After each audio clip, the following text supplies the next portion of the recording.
Maka Allah Subhanahu wa ta'ala harus diakui dan diyakini di dalam sepanjang kehidupannya bahwa Allah adalah kuasa, selain Allah adalah tidak kuasa. Allah kuasa mutlak untuk bagaimana membikin atau menjadikan manusia sebagai makhluknya. Bismillahirrahmanirrahim. Assalamualaikum warahmatullahi wabarakatuh. Waalaikumsalam warahmatullahi wabarakatuh. Nahmaduhu wa nusalli wa nusallimu ala rasulihil karim wa ala alihi wa ashabi ajmain. Wa ba'du ayyuhal hadirun usikum wa nafsi bitaqwallah faqad fazal muttaqun. Allah Subhanahu wa ta'ala adalah zat yang telah menciptakan seluruh makhluk. Di antara makhluk yang paling utama dan menjadikan pilihan penciptaan Allah Subhanahu wa ta'ala adalah adanya manusia. Maka manusia ini adalah makhluk, di mana makhluk manusia ini sama dengan makhluk yang lain, tetapi manusia ini tidak ada ujung kehidupannya. Dibuat Allah Subhanahu wa ta'ala bentuk dari ruh, kemudian Allah Subhanahu wa ta'ala membentuk jasad ketika di dunia 60-70 tahun, dan pada akhirnya Allah Subhanahu wa ta'ala akan pisahkan antara jasad dan ruhnya ini di penghujung kehidupannya. Dan keberlangsungan keabadian manusia ini, itulah kehidupan yang sebenarnya. Sehingga Allah Subhanahu wa ta'ala dalam sebagian ayat menyebutkan, tidaklah kami menciptakan kamu, wahai manusia, kecuali kamu itu untuk diuji. Apa yang diujikan Allah kepada manusia, maka yang diujikan Allah adalah iman dan amal solehnya. Liyabluwakum ayyukum ahsanu amala. Maka untuk perkara ini Allah Subhanahu wa ta'ala telah hantar 124.000 nabi dan rasul untuk memberitakan peristiwa yang sebenarnya, atau untuk memberitakan peruntukan manusia semenjak dibuat, kemudian ketika diuji di dunia 60-70 tahun untuk umat baginda Muhammad SAW, dan pada akhirnya akan dipisahkan jasad dan ruhnya itu di dalam keabadian dengan keadaan pekerjaan atau amal-amal yang dibuat ketika dalam waktu ujian 60-70 tahun itu. Dan untuk perkara ini Allah telah turunkan Al-Quran, kemudian tuntunan daripada nabi-nabi dan umat-umat terdahulu dimuat di dalam Al-Quran. Orang yang sukses, orang yang gagal, semenjak zaman dahulu sampai hari kiamat, maka keputusan-keputusan yang telah dibuat Allah di dalam Al-Quran ini tidak akan berubah dan akan berlaku untuk selama-lamanya. Maka hadirin rahimakumullah, barang siapa yang ikut petunjuk daripada nabinya, dia akan selamat, akan berjaya, dan akan hidup dalam keadaan senang dunia dan akhirat. Tetapi barang siapa yang tidak ikut kepada petunjuk nabi-nabinya, maka dia akan menderita sengsara dan akan celaka untuk selama-lamanya. Kemudian Allah Subhanahu wa ta'ala telah beritakan bagaimana manusia ini selamat sebagaimana keinginan Allah Subhanahu wa ta'ala. Maka dalam ayat lain Allah Subhanahu wa ta'ala mengatakan bahwa kuncinya adalah bagaimana membentuk iman yang sahih, membentuk iman yang benar, iman yang lurus hanya kepada Allah Subhanahu wa ta'ala.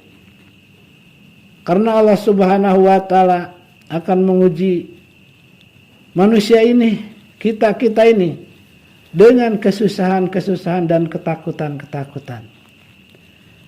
Innal ladzina qalu rabbuna Allah summa istaqamu tatanazzalu alaihimul malaikah alla takhafu wa la tahzanu wa abshiru bil jannati allati kuntum tu'adun nahnu awliyaukum fil hayati dunya wa fil akhirah walakum fiha ma tashtahi anfusukum walakum fiha ma tad'un.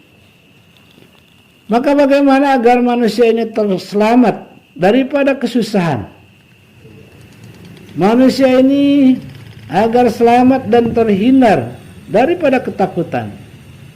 Maka Allah Subhanahu wa taala telah berikan daripada kuncinya.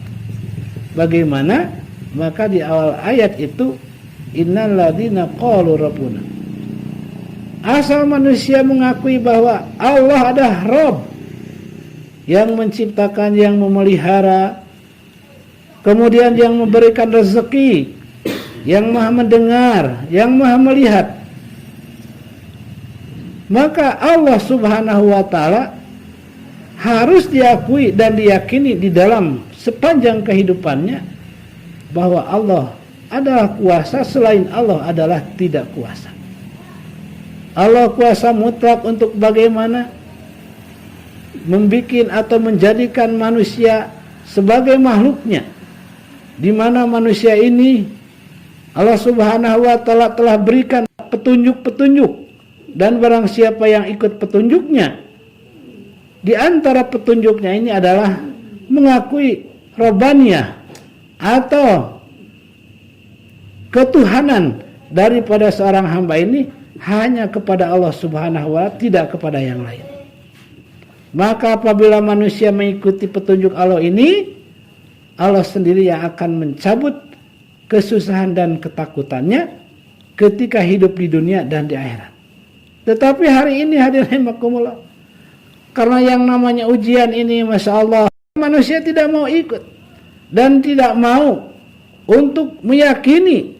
Walaupun dia mengakui, tetapi tidak meyakini Rabbaniyah Allah, kemahakuasaan Allah Subhanahu wa taala, dan tidak mengakui kelemahan dan kekurangan dirinya ini, sehingga manusia ini untuk menghindarkan daripada kesusahan dan ketakutan ini, maka mereka ambil jalan pikirannya sendiri.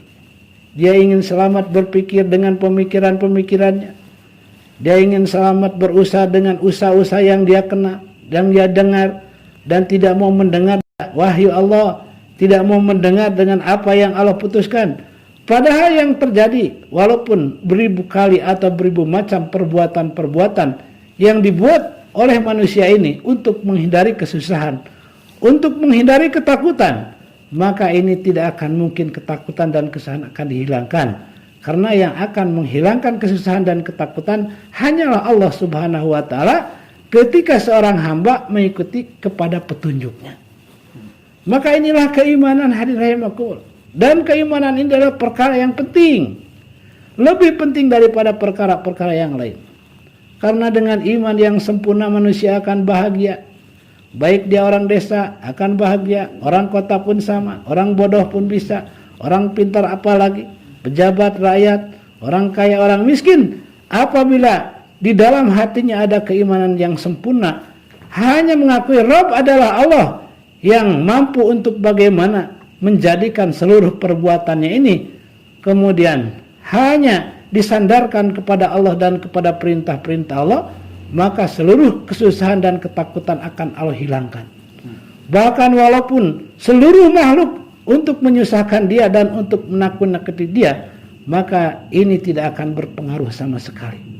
Tetapi apabila tidak yakin bahwa Allah yang memelihara, yang menciptakan, yang menjaga, memberikan rezeki, melihat, mendengar, kemudian hadirin rahimakumullah, dia tidak ikut, malah ikut dengan cara-cara yang dia dengar bukan daripada ayat ataupun daripada perintah-perintah ataupun sabda baginda Nabi Muhammad SAW, maka sejuta macam perbuatan untuk menghindari daripada kesusahan dan ketakutan ini, maka tetap ketakutan akan datang.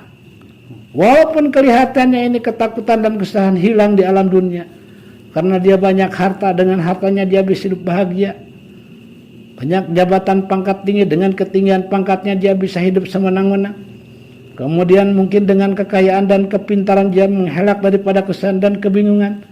Tetapi hadirin maka ingat bahwa di ujung daripada kehidupannya tetap keputusan Allah ini ada berlaku ketika hartanya jauh, ketika pangkatnya hilang, ketika kepintarannya dicabut oleh Allah Subhanahu wa taala, maka kesusahan dan ketakutan akan menghampiri lagi. Bahkan apabila tidak dibentuk iman yakin ini, kesusahan dan ketakutan akan menyertai untuk selama-lamanya di alam keabadian atau di alam akhirat. Namun dibillahi iman. Maka apa yang ditakuti manusia ini? Masya Allah hadirin rahimakumullah, banyak yang ditakuti. Tetapi apabila orang-orang beriman, dia tidak takut dengan selain Allah. Dia hanya takut dengan Allah Subhanahu wa taala saja. Dia tidak mau mengikuti apa yang dia pikirkan, apalagi kemauan-kemauan yang lain, apalagi pendapat-pendapat yang lain. Tetapi ia hanya ikut dan ingin mengamalkan dan ingin menjalankan apa yang Allah perintahkan dan Rasul contohkan. Inilah keimanan yang sejati, di mana Allah Subhanahu wa taala ini akan memberikan kesenangan, kejayaan, kesuksesan ketika manusia ikut kepada perintah-perintah Allah, kepada perintah-perintah dan sunnah-sunnah Rasulullah sallallahu alaihi wasallam. Maka inilah ujian yang berat. Karena apa? Karena kita harus mengimani perkara yang tidak kelihatan. Kemudian perintah-perintah yang tidak melihat orang yang merintahnya, hanya perintahnya saja yang datang. Padahal rahimakumullah, orang-orang terdahulu yang ikut arahan-arahan atau petunjuk-petunjuk dari Rabb, dan dia mengakui dengan seluruh kehidupannya dan menjalankan dengan seluruh anggotanya dengan benar, maka dia Allah Subhanahu wa taala sukseskan dunia dan akhirat. Di dunia mendapat kemuliaan, di akhirat pun akan dimasukkan ke jannah Allah Subhanahu wa taala. Dan inilah yang sedang kita usahakan. Bagaimana prakteknya hadirin rahimakumullah untuk arah? Maka Allah Subhanahu wa taala berikan caranya, bahwa Allah berfirman di dalam ayat Al-Qur'an, wa id ja'alnal baita masabatan linnasi wa am. Wahai manusia, apakah kamu tidak tahu? Kata Allah, aku telah memberikan daripada saran-saran dan bentuk-bentuk praktek untuk menyelamatkan kamu dari kesusahan, dari ketakutan. Dengan apa? Maka kami telah menjadikan bahwa Baitullah ataupun rumah-rumahku ataupun masjid-masjid sebagai Baitullah, anak pinak Mekah atau anak pinak Baitullah ini adalah satu-satunya tempat yang direkomendasi kami atau yang diizinkan kami, yang diridhoi kami untuk berkumpul di tempat itu. Jadi berkumpulnya kita di rumah Allah ini adalah perintah Allah, dan Allah suka, Allah sayang. Kemudian apabila dia menuruti perintah Allah, anjuran Allah, keputusan Allah, maka hadirin rahimakumullah, orang-orang yang selalu berlama-lama di masjid ini seperti para nabi ataupun para sahabat radhiyallahu ajmain, maka mereka mendapatkan kejayaan bahkan dalam waktu sekejap saja, kurang lebih 23 tahun, maka dunia ditaklukkan di bawah kaki mereka. Karena apa? Karena diamnya saja, berkumpulnya saja mereka adalah bagaimana ikut pada arahan-arahan Allah Subhanahu wa taala. Sehingga ketika seorang masuk masjid ini, maka masuknya saja sudah dapat ampunan, langkah-langkahnya pun sudah mendapatkan derajat. Kemudian dosa-dosa diampuni. Belum lagi amal-amal yang lain. Sehingga orang-orang yang selalu datang ke masjid, bahkan berlama-lama di masjid, sekurang-kurangnya mungkin berapa? 5 kali dalam satu hari satu malam, apalagi ditambah dengan maghrib isya untuk duduk di masjid, walaupun mungkin buat amal inferior apalagi ijtimai, ataupun mungkin setelah subuh sampai isyraq, maka dia telah mendapatkan keuntungan yang begitu banyak. Dalam hadis banyak diceritakan keuntungan-keuntungan. Sehingga hadirin rahimakumullah, duduknya saja, berdirinya saja, ataupun diamnya saja di masjid ini, walaupun mungkin dia tidak beramal-amal yang lain, walaupun dia hanya melaksanakan sholat mungkin, atau hanya sekedar beristirahat setelah melaksanakan sholat, karena saking malasnya dia, tetap mendapatkan perlindungan Allah Subhanahu wa taala, mendapatkan daripada keridhaan Allah Subhanahu wa taala sepanjang dia tidak bermaksiat kepada Allah dan tidak membuat kegaduhan atau kekacauan yang dilarang dan tidak dibolehkan dengan pakai adab-adab masjidnya. Apalagi apabila dia melaksanakan sholat, apalagi dia melaksanakan taklim atau belajar mengajar, baca Al-Quran, dzikir dan lain-lain, maka ini nilai akan lebih hebat lagi. Maka Allah Subhanahu wa ta'ala jamin bahwa perkumpulan dan diamnya kamu di masjid-masjid ini adalah perkara yang kami inginkan dan kami meridai seperti itu. Dan kami pun akan menjadikan mereka ada dalam penjagaan ataupun ada dalam ranah-ranah ataupun ada dalam naungan-naungan dan perlindungan kami. Wa idja'alnal baita masabatan linnasi. Apakah kamu tidak tahu bahwa kumpul-kumpul kamu di bait atau di masjid-masjid ini adalah akan mendapatkan pahala dan akan mendapatkan perlindungan Allah Subhanahu. Apabila pahala dan kebaikan dan kedoliman dapat, mau apa lagi? Karena orang beramal pun ingin mendapatkan itu. Apalagi Allah jaminkan bahwa mereka ada dalam benteng-benteng yang kokoh untuk perlindungan dan dilindungi kami. Apabila sudah Allah melindungi, siapa yang menyakiti? Maka setelah mendapatkan daripada pahala, keridhaan ataupun perlindungan, apalagi? Otomatis kesusahan dan ketakutan akan dihilangkan di dalam hati. Dan inilah hadirin rahimakumullah yang sedang kita usahakan. Maka untuk perkara ini ada caranya, yaitu harus ada pengorbanan waktu, diri dan harta. Maka orang tidak mau ke masjid, tidak ada waktu untuk ke masjid, dia hakikatnya ada ketakutan. Takut tidak punya uang, takut tidak punya usaha, takut anaknya tidak diberi makan, tidak beri pakaian, takut tidak belajar, istrinya pun takut kesusahan, takut kelaparan, takut yang lain-lain, sehingga mereka malah keluar dari masjid. Inilah kesalahpahaman. Padahal tidak ada yang mengurus bukan saja orang lain, diri kita pun apabila tidak dipelihara Allah Subhanahu wa ta'ala, maka ini akan terjadi masalah-masalah besar. Tetapi apabila ikut arahan Allah, ikut perintah Allah, ikut Al-Quran, ikut cara-cara baginda Nabi Muhammad SAW, maka Allah sendiri yang akan menghilangkan ketakutan dan kesulitan untuk kehidupan di dunia, apalagi kehidupan di akhirat. Maka untuk itu kita siap meluangkan waktu minimal 5 kali untuk masuk masjid itu, untuk 1 hari 1 malam atau per 24 jam. Ditambah lagi mungkin setelah maghrib sampai isya 1 jam lebih, kemudian setelah subuh sampai isya. Maka berbahagialah orang-orang yang sudah meluangkan waktu ke masjid minimal untuk 3 perkara ini. Maka hadirin rahimakumullah, untuk mencapai dan kekuatan hal ini, maka diperlukan usahanya, adanya pembelajaran 3 hari, pembelajaran 40 hari, 4 bulan. Ini seperti itu. Walaupun mungkin dalam belajar kita masih kurang, masih banyak yang salah, tetapi apabila terus beristiqomah, istaqomu, maka walaupun belum sempurna, Allah Subhanahu wa ta'ala akan golongkan menjadi orang-orang yang sempurna. Dan insya Allah, Allah Subhanahu wa ta'ala ketika kematian datang akan diislah untuk semuanya dengan diberikan tanda matinya dia bisa mengucapkan kalimat la ilaha illallah. Matinya bisa mengucapkan kalimat la ilaha illallah.